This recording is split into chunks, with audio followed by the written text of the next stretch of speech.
नमस्कार दोस्तों, मैं हूं आपका दोस्त राम और आपका हमारे इस चैनल पर एक बार फिर से स्वागत है।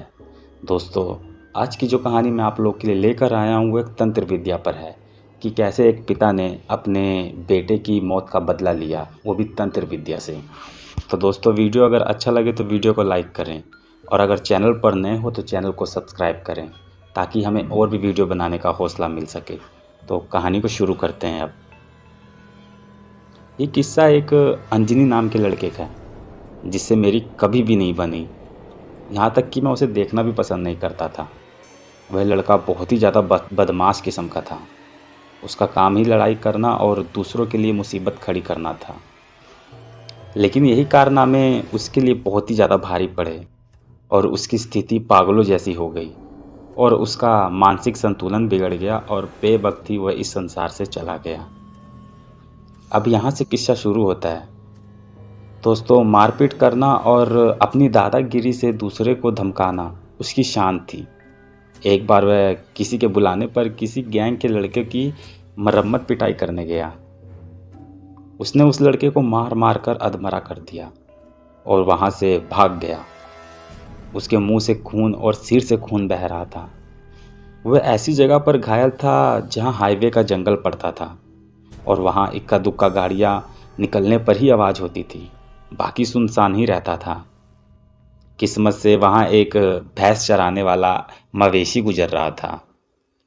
उसने उसको वहाँ वहाँ कहराते हुए सुन लिया और मवेशी तुरंत सहायता लेने गया और उसे अस्पताल पहुँचाया।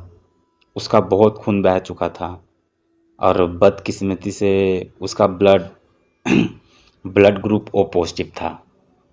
उस ब्लड ग्रुप का खून डॉक्टर के पास उपलब्ध नहीं होता। जैसे तैसे डॉक्टरों ने उसकी स्थिति को स्थायी रखने की खूब कोशिश की, लेकिन वह काफ़ी प्रयास के बाद भी उसे मरने से बचा तो पाए, पर वह कोमा में चला गया। उसके घर वालों का रो रो कर बुरा हाल हो गया था। उसके घर में एक छोटी बहन और पिता थे। कुछ दिनों बाद वह लड़का मर गया। मारने वाले का पता नहीं होने के कारण अज्ञात व्यक्ति के नाम से ही पुलिस में रिपोर्ट की गई, जिसका कभी परिणाम सामने ही नहीं आया। लेकिन उसके पिता ने भी उस व्यक्ति का पता लगाने की ठान ली। दोस्तों, किस्से के इस मोड़ पर रुककर मैं आपको यह बताना चाहता हूँ कि उस लड़के के पिता ने अपने गुरु से कुछ मंत्रों की साधनाएं सिद्ध कर रखी थी, पर गुरु के आदेश अनुसार वह इसका उपयोग गुप्त रूप से दूसरों की भलाई में ही करता था और इस चीज़ का पता ना तो उसकी पत्नी को था और ना ही उसकी बेटे या बेटी को था। इन मंत्रों में इतनी ताकत थी कि जितने विश्वास और एकाग्रता के साथ इसका उपयोग किया जाए, उतना ही दूरी तक इसके घातक परिणाम देखने को मिल जाते थे। ये मंत्र सही से इस्तेमाल करने पर 100 जन दूर तक भी काम कर जाते थे। यहाँ एक योजन दूरी से मतलब 13 से 16 किलोमीटर के बीच की दूरी है। लेकिन गुरु के आदेश अनुसार उसने इन शक्तियों को कभी जागृत नहीं होने दिया और चुपचाप दूसरों की समस्याएं सुनकर जब भी उसको मौका मिलता, एकांत में बैठकर इन मंत्रों की सहायता से उनके दुख दूर कर देता था। लेकिन अपने इकलौते बेटे की मृत्यु से वो इंसान आहत हुआ कि उसने उस व्यक्ति को अपनी शक्ति से बर्बाद करने की ठान ली। उसने संस्कृत में एक कागज की एक छोटी सी पर्ची पर एक मंत्र लिखा और मोमबत्ती की लो पर 21 बार घुमाते हुए मंत्र पढ़ता रहा और फिर उसके हल्के रूप में जलाकर उसकी राख के दोनों हाथों से मसल दिया और फिर अपनी हथेली पर देखा तो उस व्यक्ति का नाम और एड्रेस पता चल गया जिसने उसकी बेटी की हत्या की थी। अब उसने अपने गुरु से ये सब कार्य करने की इजाज़त मांगी, परंतु गुरु ने इस कार्य की स्वीकृति नहीं दी। लेकिन उस व्यक्ति ने अपने गुरु की निस्वार्थ सेवा करी थी।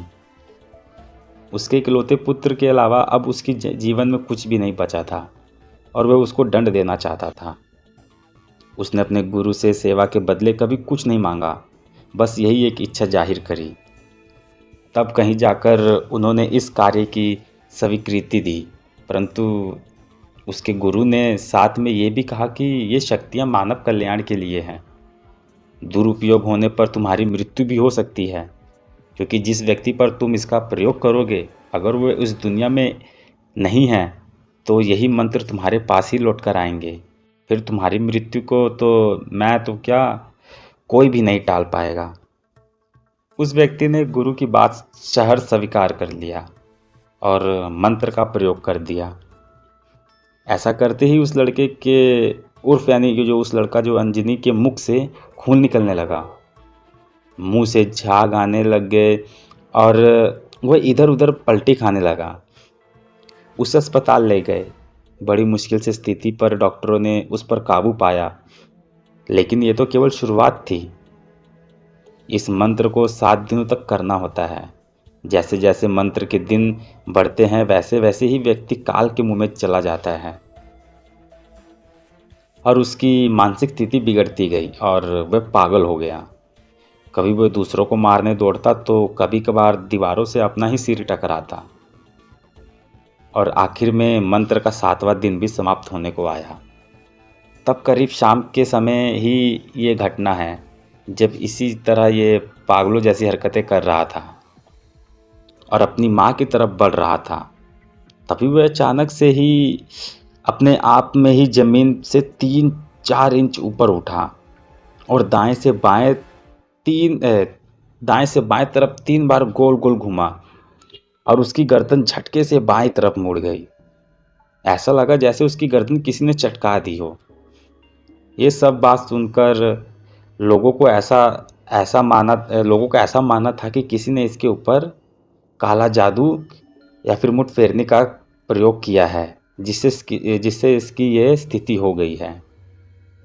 अंजनी के साथियों को इस बात का पता था कि उसने ही उस लड़के को मारा था, इसलिए वो चुपचाप ही रहे और उन्हें भी डर सताने लगा कि कहीं उनका नाम सामने आ गया तो उनकी भी यही हालत ना हो जाए। इस घटना से यह बात तो सही है कि जो व्यक्ति बिना वजह ताकत का गलत इस्तेमाल करता है, दूसरों को सताने में करता है, उसको भी एक दिन सज़ा भुगतनी ही पड़ती है। तो दोस्तों, कहानी को यहीं पर ख़त्म करते हैं और प्लीज़ मुझे कमेंट कर बताना आप लोग को कहानी कैसी लगी। तो मिलते हैं अब अगली वीडियो में। वीडियो को पूरा देखने के लिए थैंक यू।